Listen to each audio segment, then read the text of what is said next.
Hello बच्चों, स्वागत है आपका अपने YouTube चैनल दीक्षा क्लास स्टडी पर, जो आपके लिए हमेशा से कार्यरत है और आगे भी इसी प्रकार से कार्यरत रहेगा। आशा करते हैं आप सभी का सेहत बहुत अच्छा होगा, क्योंकि अच्छी सेहत ही अच्छे कार्य की तरफ प्रेरित करती है। आप लोग अच्छे रहेंगे तभी आप लोग अच्छा कार्य कर सकते हैं, और जो जिसका सेहत अच्छा है वो अपना कार्य बहुत ही सुचारू ढंग से करता होगा। तो खूब खाइए, खूब मोटाइए और पढ़ाई पे ध्यान दीजिए, क्योंकि आपको टॉप करना है। तो जैसा कि आपको पता है कि आज हम कौन सी क्लास लेकर के आए हैं, तो है अर्थशास्त्री। फर्स्ट नंबर चैप्टर हम लोग का चालू हो गया था। इससे पहले ऑलरेडी मैं शायद 4 या 5 क्लासेस में आप लोग देख चुका हूँ, इंट्रोडक्शन क्लास भी चल चुका है और आप लोग का फर्स्ट नंबर चैप्टर स्टार्ट हो गया हुआ। ये नहीं कि इंट्रोडक्शन क्लास में आपको आपके चैप्टर से रिलेटेड नहीं बताएगा, नहीं, इंट्रोडक्शन क्लास में आपके चैप्टर्स के वो सारे के सारे बिंदु डिस्कस कर दिए गए हैं जो अन्य के लिए भी जरूरी है, पूरे अर्थशास्त्र की दुनिया में वो चाहते कैसे जरूरी है। तो आप लोग उसको देख लीजिए, नहीं देखे तो जाकर लेक्चर पूरा कीजिए और कल की क्लास आप लोग देख लीजिएगा। कल की क्लास से हम आगे चलते हैं। तो कल की क्लास तक ले हम लोग देखा था कि आखिरकार आपके चैप्टर का नाम था आर्थिक विकास का इतिहास।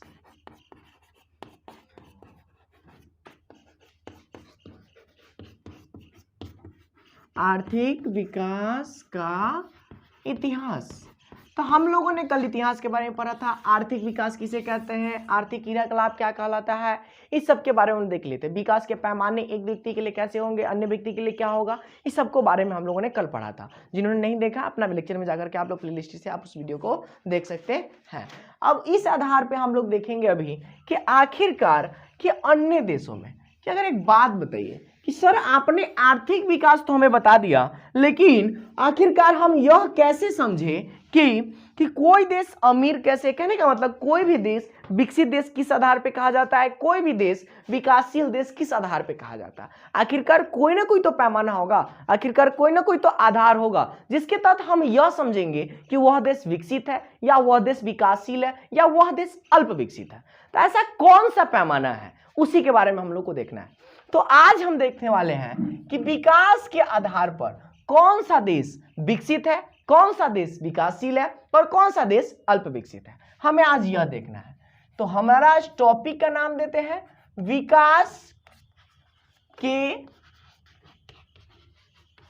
आधार पर किसी भी देश का या किसी भी देश व राज्यों का बंटवारा आप कह सकते हैं।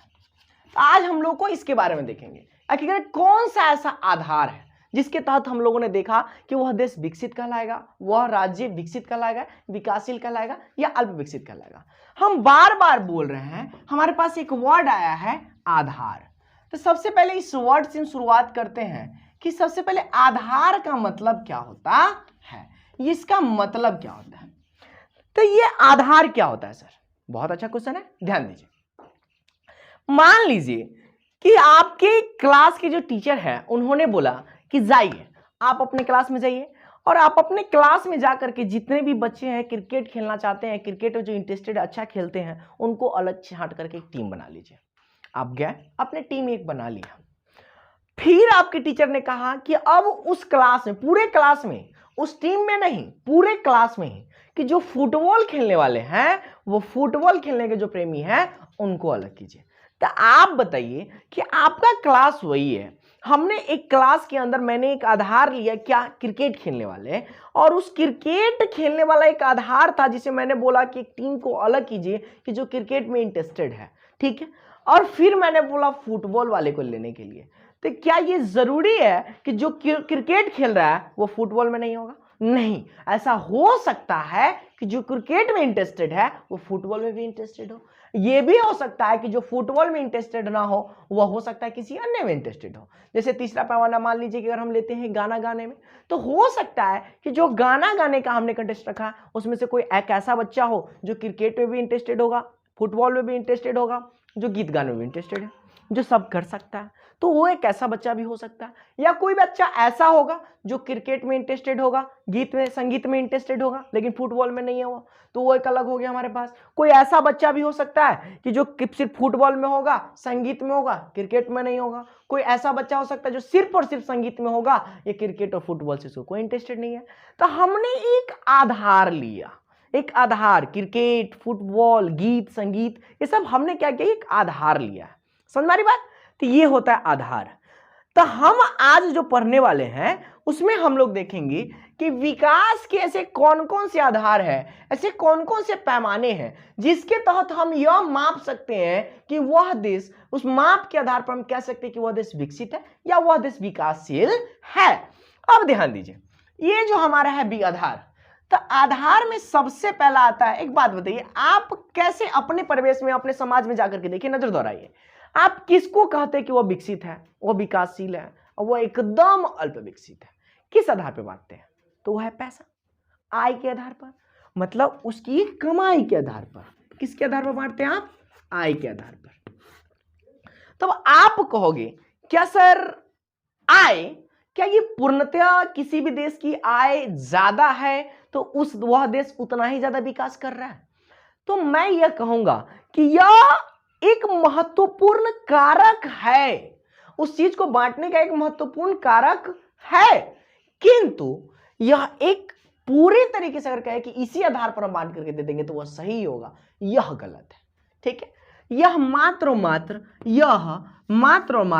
एक महत्वपूर्ण कारक है, यह एक महत्वपूर्ण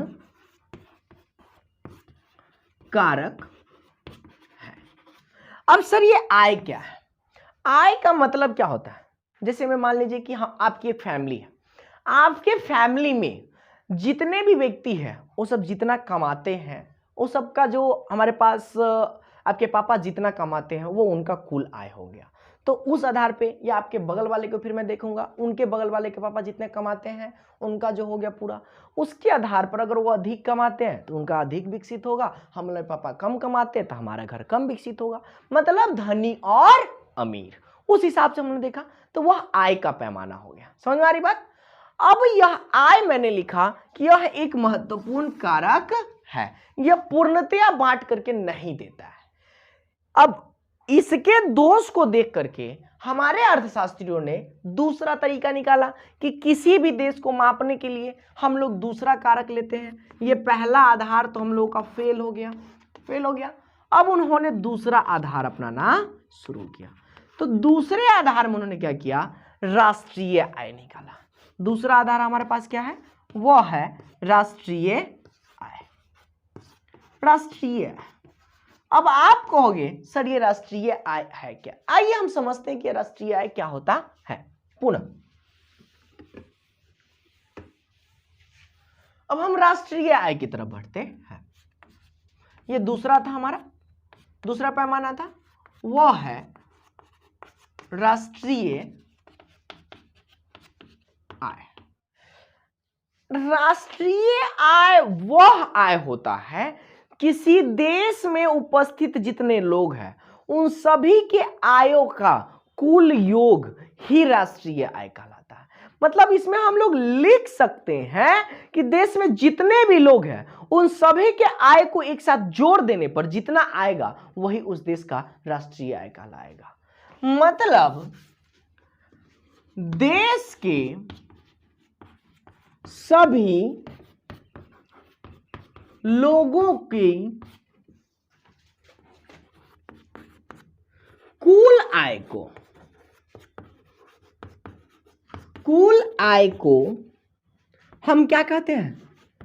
राष्ट्रीय आय। राष्ट्रीय आय कहते हैं। मतलब क्या कि अगर मान लीजिए कोई हमारा देश एक्स है, हमारा देश का नाम क्या है? एक्स है। उस देश में लोग कितने रह रहे हैं हमारे पास? वो मान लीजिए एक देश में हमारे पास कितने लोग हैं? 10 लोग हैं। कितने लोग हैं? 10 लोग हैं। और प्रत्येक व्यक्ति कितना कमाता है? 200 रुपया कमाता है। तो 200 रुपया कमाता है, मतलब टोटल के टोटल राष्ट्रीय आय, मतलब उस देश में जितने भी लोग हैं उन सबकी कमाई को, मतलब कुल आय को, मतलब जितना आय वो लोग कमाते थे उन सबको जोड़ देने पर जितना आता है वह उस देश का क्या कहलाता है? राष्ट्रीय आय कहलाता है। मतलब इस देश की कुल आय को जोड़ेंगे तो हमारा कितना हो जाएगा? हमारे पास 2000 हो गया। मतलब इस देश की कुल राष्ट्रीय आय कितना निकल गया 2000। अब पुनः मान लीजिए कोई दूसरा देश है, वह है वाई। अब ये जो वाई देश है इसमें लोग कितने हैं, वो उसमें मान लीजिए 5 है। अब इसमें 5 है और यहां पर भी कितने व्यक्ति कमाते हैं हमारे पास, वह बेचारे प्रत्येक व्यक्ति कितना कमाता है 200 रुपया। इसमें भी हम इनकी आय कितने प्रत्येक व्यक्तियों की 200 रुपया, इसमें भी आय कितना है 200 रुपया। मतलब इसमें लोगों की पूरी राष्ट्रीय आय निकालेंगे तो इस देश का राष्ट्रीय आय कितना हो जाएगा हमारे पास 1000 रुपया। तो ये हमारा हो गया उस देश का राष्ट्रीय आय। कुल जनसंख्या का जितना कमाई होगा, वो जितना आय होगा, उन सबको एक साथ जब हम जोड़ देते हैं तो उस देश का राष्ट्रीय आय हमारा निकल जाता है। अब आप कहोगे क्या सर इस आधार पे हम उस देश को विकसित कर सकते हैं, उस देश को हम विकासशील कहेंगे? नहीं, यह भी जो है इसमें भी कुछ दोष पाए जाते हैं। यह भी एक महत्वपूर्ण कारक है, यह भी बस एक महत्वपूर्ण कारक है, यह भी बस एक महत्वपूर्ण कारक है और कुछ नहीं हमारे पास। क्योंकि एक बात बताइए, इसमें जनसंख्या कम है और इसमें जनसंख्या अधिक है, लेकिन इसमें भी व्यक्ति 200 रुपये कमा रहे हैं, इसमें भी प्रत्येक व्यक्ति 200 रुपये कमा रहा है, तो कैसे कह सकते हैं कि वह देश विकसित है, यह देश अविकसित है, यह देश अमीर है, यह देश गरीब है? कैसे कह सकते हैं? क्योंकि ना तो इस देश की अब इस देश के लोग अब मतलब गरीबी में जिएंगे, क्योंकि इसके देश में भी लोग कितना कमा रहे हैं 2000 रुपये कमा रहे हैं, इस देश में भी लोग कितना कमा रहे हैं 2000 रुपये कमा रहे हैं, सॉरी 200 रुपये कमा रहे हैं। तो जब इतने कमा ही रहे हैं, इसमें भी लोग कितना कमा रहे हैं 200 रुपये कमा रहे हैं, उसमें भी 200 रुपये कमा रहे हैं, तो कैसे कह सकते हैं कि सारे के सारे व्यक्ति में दोस्त क्या है वह देश विकसित है या वह देश अमीर है? हम लोग तो तुलना नहीं कर सकते ना, उसमें हम अंतर स्थापित नहीं कर पाएंगे। इसलिए हमारे अर्थशास्त्रियों ने तीसरा पैमाना अपनाया, मतलब तीसरा आधार दिया। तो तीसरा आधार जो उन्होंने दिया, वह तीसरा आधार था उनका, वह था पर कैपिटा इनकम, मतलब प्रति व्यक्ति आय। अब आप कहोगे सर ये प्रति व्यक्ति आय क्या है, तो चलिए हम प्रति व्यक्ति आय को समझते हैं। यह आय बहुत हद तक अर्थशास्त्रियों के अनुसार से दिया गया, बहुत ही अच्छा कहा जाता है। ध्यान दीजिए, हम लोग तीसरा आधार पढ़ रहे हैं, इसमें हम लोगों ने लिखा क्या, इसको औसत आय भी कहते हैं, औसत आय भी कहते हैं। औसत आय मतलब पर कैपिटा इनकम को, प्रति व्यक्ति आय को हम लोग औसत आय भी कहते हैं। समझ में आ रही बात? अब इसका एक फॉर्मूला उन लोगों ने दिया, हमारे अर्थशास्त्रियों ने इसका एक फॉर्मूला दिया कि किसी भी देश की कुल जनसंख्या में, कुल आय में, किसी भी देश के राष्ट्रीय आय में हम लोग लिख सकते हैं कुल जनसंख्या का आय मतलब क्या, किसी देश की राष्ट्रीय आय। तो किसी भी देश का कुल आय में कुल जनसंख्या से उस देश के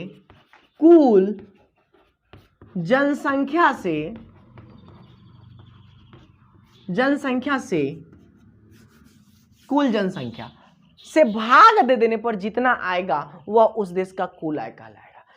किसी भी देश की कुल आय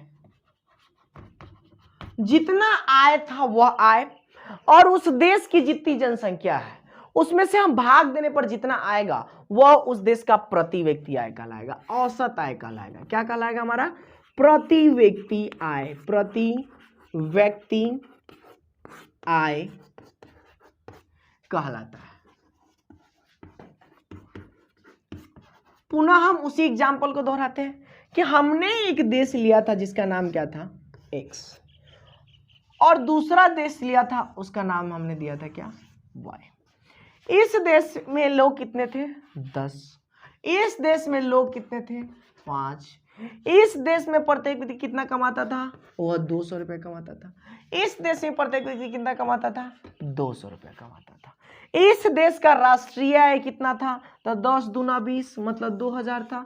इस देश का राष्ट्रीय आय कितना था हमारे पास, 1000 था।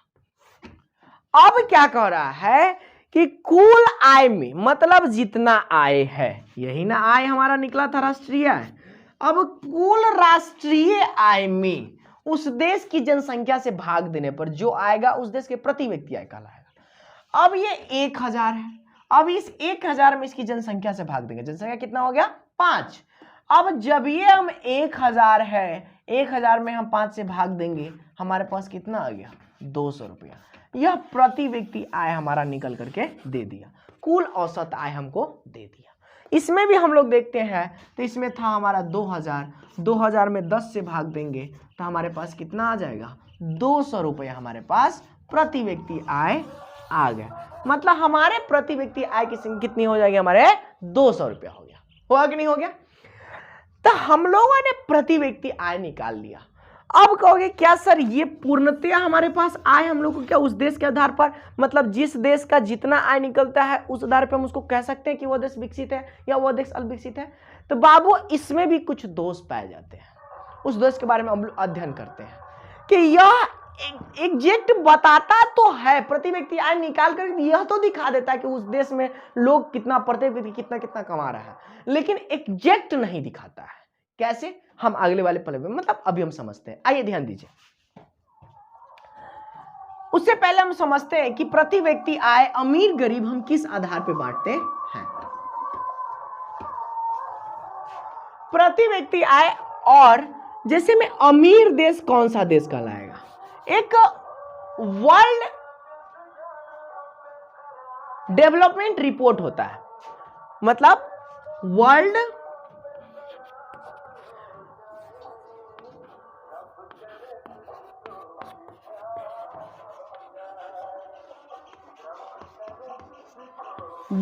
डेवलपमेंट रिपोर्ट होता है, जो क्या करता है, यह चीज जारी करता है कि वह देश विकसित है या वह देश विकसित नहीं है। यह किसके द्वारा जारी किया जाता है? तो यह वर्ल्ड बैंक के द्वारा जारी किया जाता है।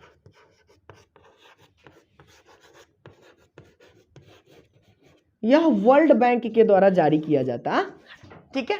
यह वर्ल्ड बैंक के द्वारा हर साल जारी किया जाता था। तो इसका एक आंकड़ा हमको बताता है कि अमीर देश वह देश है,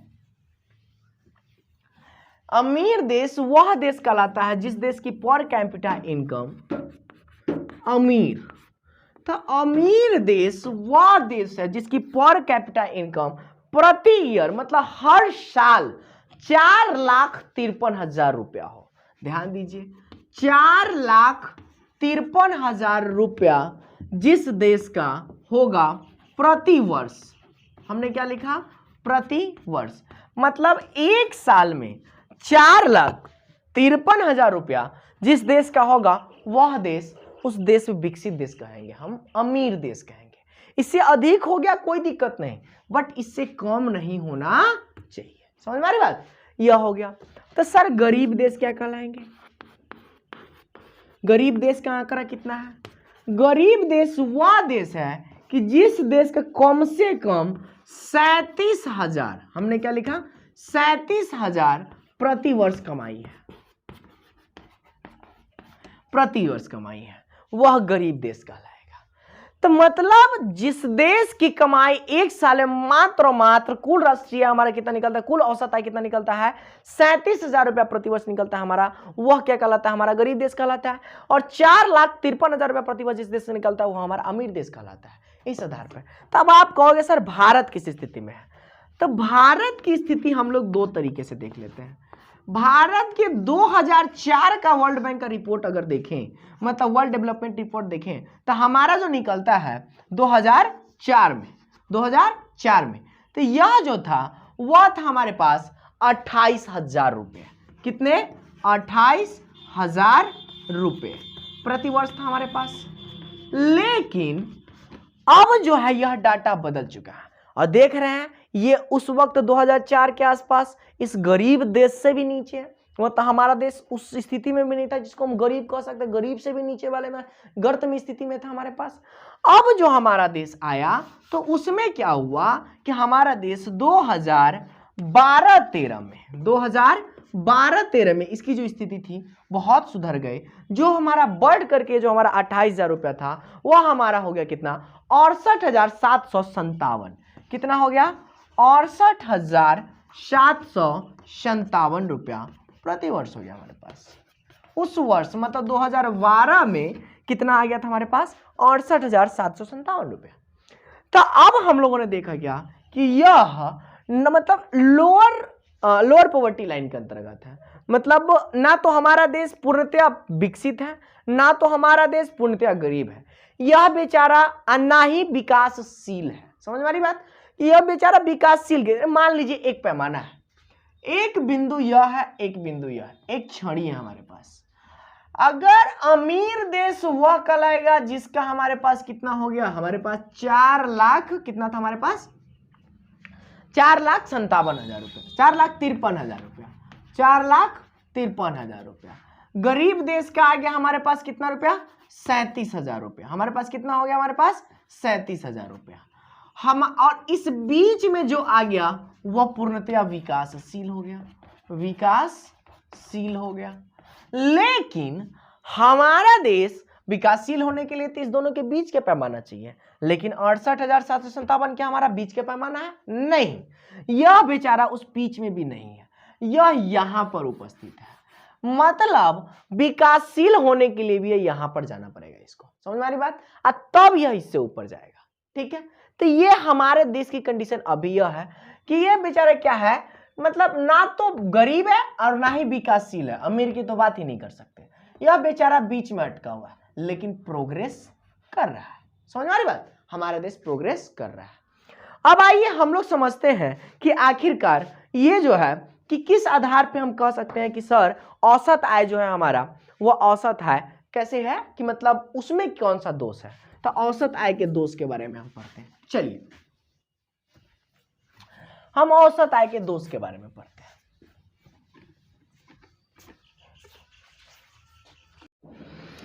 अब जो हम लोग देखते हैं वह देखते हैं कि प्रति व्यक्ति आय के दोष क्या है। प्रति व्यक्ति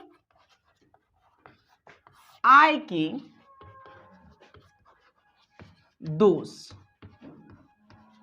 अब हमको प्रति व्यक्ति आय के दोष के बारे में अध्ययन करना है कि आखिरकार इसके क्या दोष हैं, मतलब इसकी क्या सीमाएं हैं, कहां तक जाकर के अच्छे से चलता है, कहां के जाने के बाद यह खत्म हो जाता है, यह अच्छे से वर्क नहीं करता है। तो इसको देखने के लिए हमारे पास जैसे में हम लोग लिख सकते हैं, प्रति व्यक्ति तुलना करने के लिए सही है, लेकिन असमानताओं क्या करता है, छिपा देता है।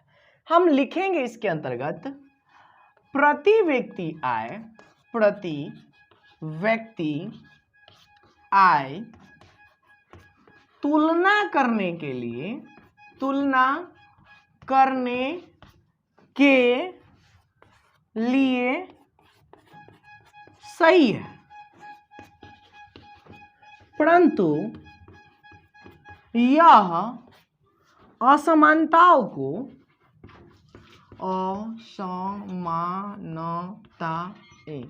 असमानताएं को या असमानताओं लिख दीजिए, कोई दिक्कत नहीं है, असमानताओं को छुपा देता है। क्या करता है, यह छुपा देता है। क्या करता है, छुपा देता है। तो सर ये असमानता क्या होता है, यह असमानता क्या होता है, इसके बारे में हम लोग समझते हैं। देखिए असमानता का मतलब क्या हुआ, जिसमें समानता ना हो, मतलब कुछ ना कुछ अंतर हो। तो आइए हम इसको समझते हैं ये कैसे है। अभी के अभी हम लोग देखते हैं, देखे थे दो देश का एग्जाम्पल लिए थे, एक था एक्स, एक था वाई।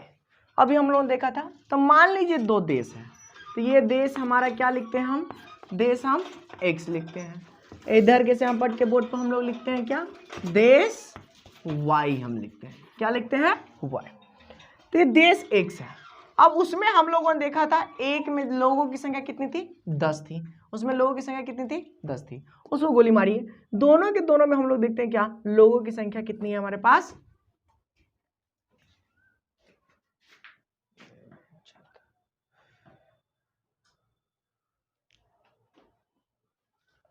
मतलब लोगों की संख्या देखते हैं कितना है, 5।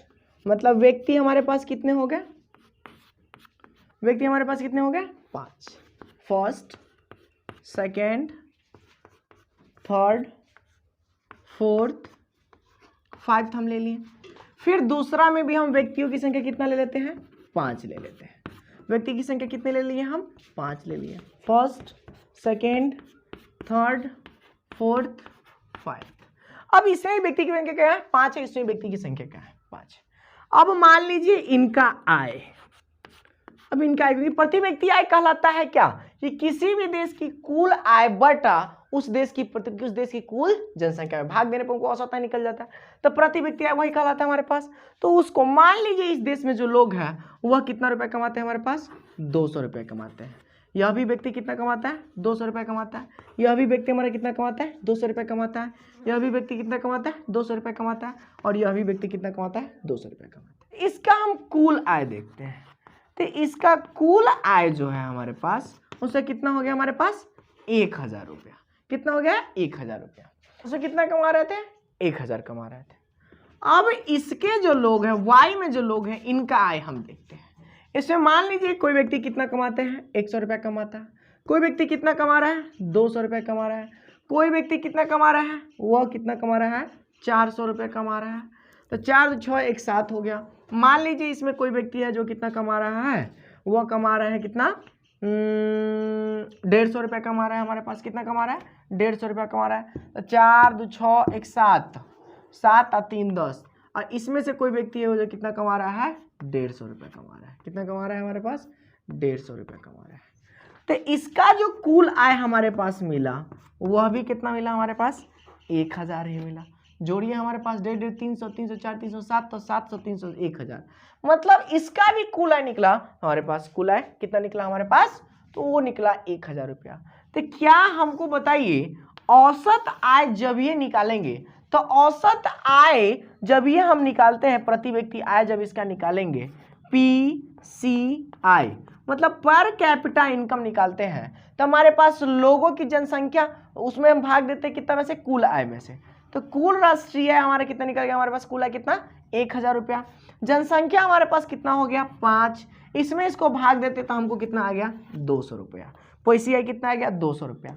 इसमें भी हमारा PCI निकालेंगे तो हमारे पास कितना आएगा, इसमें भी 1000 है। लोगों की जनसंख्या कितना था हमारे पास, 5 था। इसको भी निकालेंगे तो हमारे पास कितने आ गए, 200 रुपया आ गया। तो इसमें तो हम लोग देख रहे हैं कि इसमें प्रति व्यक्ति, मतलब जितने भी एक एक व्यक्ति वो सारे के सारे कितना कमाते हैं, 200 रुपया हर व्यक्ति कमा रहे हैं।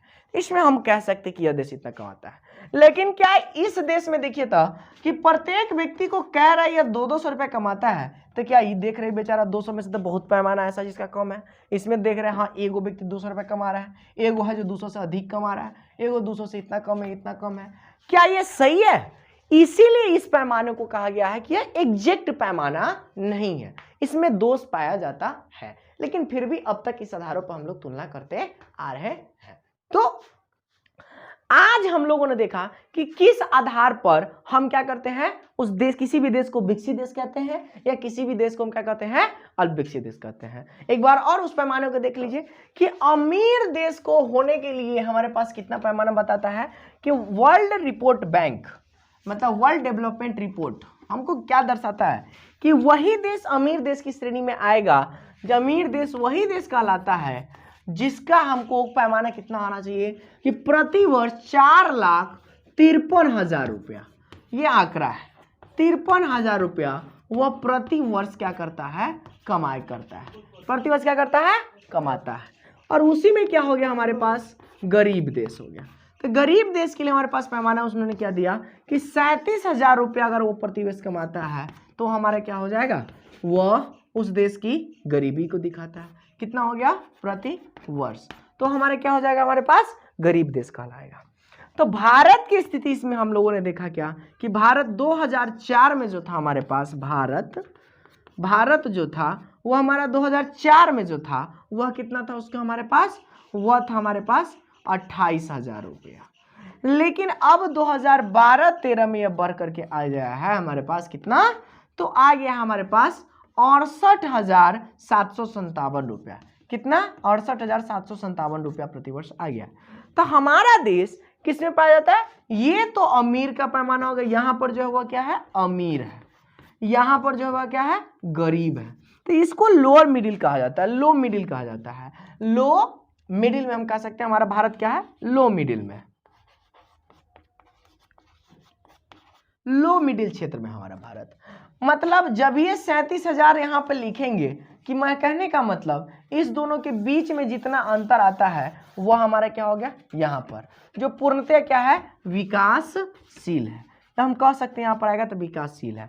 लेकिन हमारा जो देश है वह बेचारा यहाँ से यहीं पर स्थित है हमारा देश।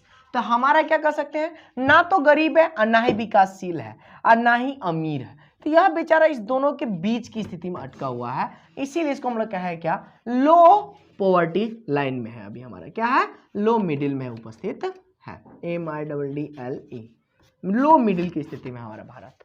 तो आज की क्लास यही है। तो आशा करते हैं आज की क्लास आप लोग को अच्छी लगेगी। तो आज के लिए इतना ही। Thank you so much, keep smiling and be happy, have a nice day. Thank you.